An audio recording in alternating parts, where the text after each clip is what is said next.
you've got the H1. That's what it's called, isn't it? Is it Yep. called the H1? Mount to Coast Mount to H1. Coast H1. Yeah. And to be honest with you, when I saw the price of it, I was like, wow, that's cheap. Yeah. And I never say that about a running shoe that I want. Yeah. What do we, 160? 150 pounds. Yeah. So I don't know what it Yeah. is. I was struck by that as well. For how awesome of a shoe it is at that price. I mean, I don't know what the other, it would be interesting to know what are the other shoes at that exact price point. When I saw it, I thought, well, that's the rival now for the 005 Norda. It's got to be. Ooh, interesting. It's And got to be that the price rival. point thing. I know you can get two of those for the same price as a 1005. Yeah. So And my questions were going to be, how do you reckon that'll hold up against the 005? what a fascinating conversation. I've raced 50k. Well, I haven't raced. I've ran 50k in the 005s. Uh-huh. But I've also Yeah, I've never raced anything. I know what you mean. but I have ran a race, a Uh-huh. 5 mile race, trail Okay. race, Okay. similar conditions in the 005 as well. Okay. And I found running 50k in the 005 was way better than running 5 miles in the 005 because I didn't feel like it gave me enough back. Yeah. I feel like it's a shoe that could trudge you through a million trillion miles. Yeah. But if you wanted to run fast for a long time, I feel like that's where it fell to pieces for me. Yeah. Okay. When I think about the runners that I've seen in the 005 lately, it's people who are running fast. I don't always connect with. So like Jimmy Elam, who won the Mammoth, he crossed the finish line in the 005s. You got great runners like Jason Schlarb. You got great people wearing that 005.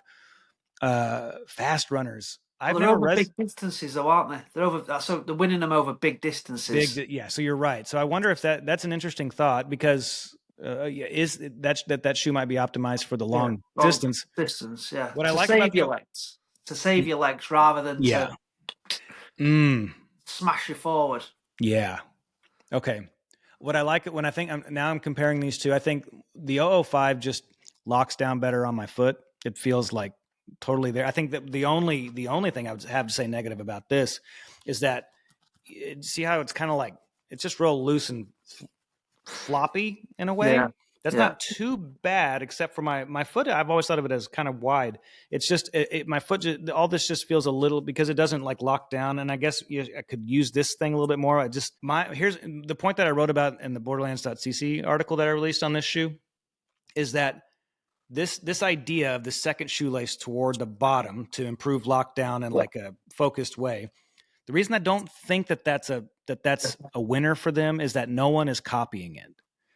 So 100%. when something's a winner, it gets copied. So for example, this sort of like cinching mechanism, I think of Solomon. Solomon had this for years before people started to adopt it. And I wonder if they had some patent that didn't allow it. I don't know why it didn't get adopted, but eventually it did. And it's everywhere. No one has copied this. And so this to me feels more like like something that looks good on the website, but in reality, last thing I want to do is mess with two sets of laces. But so is that elastic in that? That's not does it stretch? No, the actual string of it. Is that stretchy or is that just like super flex? It's not stretchy. No. Right. There's no point of it then, is there? Yeah. So just put laces in.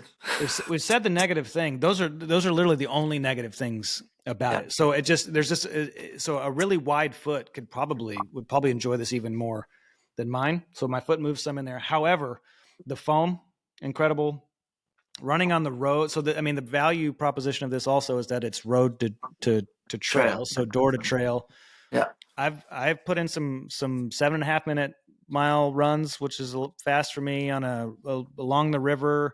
Wasn't planning to run fast. It's just like one of those days, like I just felt good. The shoes felt good. Everything felt good and they looked good. And so I was like, is that when you were getting photographed? No photographs. That was purely, no, my wife was not with me taking photos. it's a great shoe. Like it's soft, but it's not like too soft in terms of the foam. Just a little bit loose in the fit. Otherwise, I would happily.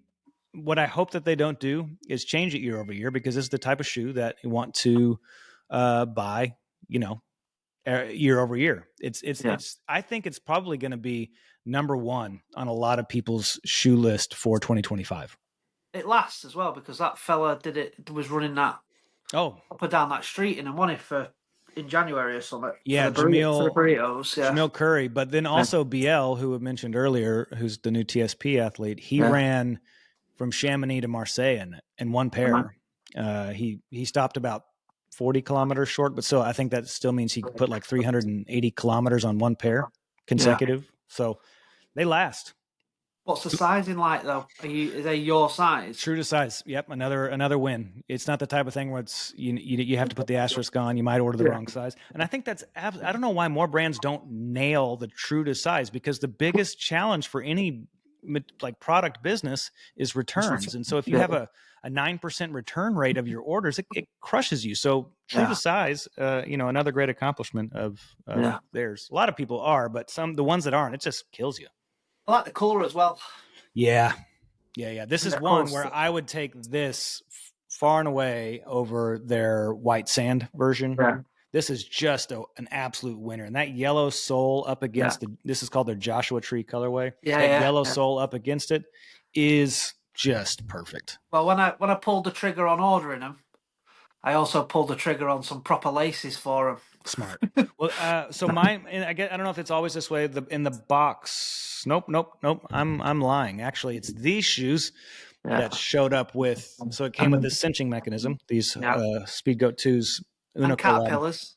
And the caterpillars. But this came with proper laces, so you could just change these out. So I would love to see your customization of these when they come in. Yeah. But yeah, good shoe. Good shoe. I highly recommend it. And now even evaluating it in context of price and thinking of it in context of the 005, you don't want to spend the $325 US, 160, and a lot of life in those shoes. Yeah. Huge win. Do you reckon what terrain do you reckon you'd fall to pieces on them? Like the dusty trails are going to be all right. Bit of mud. Loads of mud, no chance. Yeah, in general, and this could just be me as a lesser runner, I've never just really felt like when people talk about the slip and the slide and all that sort of stuff, I've just never really noticed a deficiency in grip in any shoe that I've ever ran in. Maybe I've always picked good shoes, but I'm out running in this, and there's a part of the Luxembourg Garden that's like sharp turn on concrete, and I'll take it in the rain or I'll take it in when it's dry. I never feel it. Do the same thing in the gravel. So I mean, this has really great. It's not quite like a Solomon S Lab, something that has like that sort of ground feel, but it feels sturdy. So I think it's probably not a shoe I'm going to love. In the forest running outside of Paris when it's raining. So when it's like real mud. Yeah. But I don't know what shoe does great. No shoe works if it's that bad. You need I don't know, rock climbing tackle on, don't you? Need them. Yeah. It would be interesting to hear from an elite, like what do they actually feel? So with me with guitar, I played guitar for 30 years, did it professionally for 10 years. You could hand me $100 guitar and $1,000 guitar and a $5,000 guitar, 10,000 up to $50,000 guitar. And each one of those I could tell you, without you telling me probably how much it costs, because I can feel the nuance as you work your way across. That's I got to imagine elite runners the same. I don't know that when it comes to shoes though. No, I'd be interested with that because, like you say, if you're running the 005s and then you jump into them, are you knowing that shoe is 50%, almost 50% less in price? Yeah. Like, you can jump in a Asics Daily Trainer and run in that, and then you'll put the race shoe on, and you'd instantly be like, the race shoe is fucking... You know where the money's gone. You know where the money's gone. Yeah. But I find in the trail shoes that is there a massive difference really from a lower spec. I don't know. We'll go back to the Hoka, like the Challenger, probably Yeah. their basic shoe. Is there that much difference in the Challenger to the Speed Goat Mm. or the Mafati? Without putting the carbon plates in. Yeah. Obviously, when you start throwing those things in, it does change it. But I wonder what, because obviously an elite will be given the best equipment, right? Right. So they're not gonna pick the lesser model. But Right. obviously they all make a lesser model for a price point. Yeah. But is there, if that elite didn't know that you Mm. took the Challenger off it or you took the Oh, Speedgoat off it and you just went, this is the new shoe, go okay. racing it. Would This they know the difference? okay. So I was in food and beverage for a long time, and I always felt this way about wine and coffee. And so at one point, the coffee roasting company I had, my right hand guy, one of my favorite people in the world. So if Joe's listening, which he's not because he's not a runner, uh, I love this dude. And so he would always like get real geeky on coffee. And I would Yeah, always, and when it would get too much for me, I would always say, all right, blind taste test. You when you describe it, you're like, oh, it has this little nuance, it has this thing, and it does this. I'm like, blind taste test, you're not tasting that stuff. There's no chance. Like when we talk about, you can taste the difference when someone hand grinds versus when someone machine grinds. And I'm like, okay, yeah, prove it. I yeah, think there's some element that you are exactly right. That there's the psychology of it of saying, oh, this is the top technology because of this, this, and this. Okay, yeah, then I'm an elite. I deserve that. But in a blind taste test with wine, are you going to taste the $5 bottle compared to the $1,000 bottle?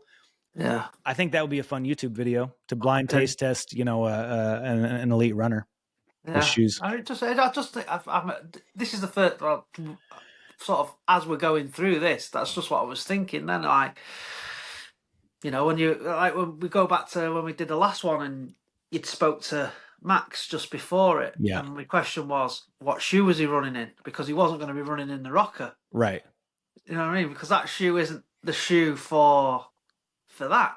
right. You know what I mean? I didn't even Maybe. look on his feet in the Mammoth. Did you?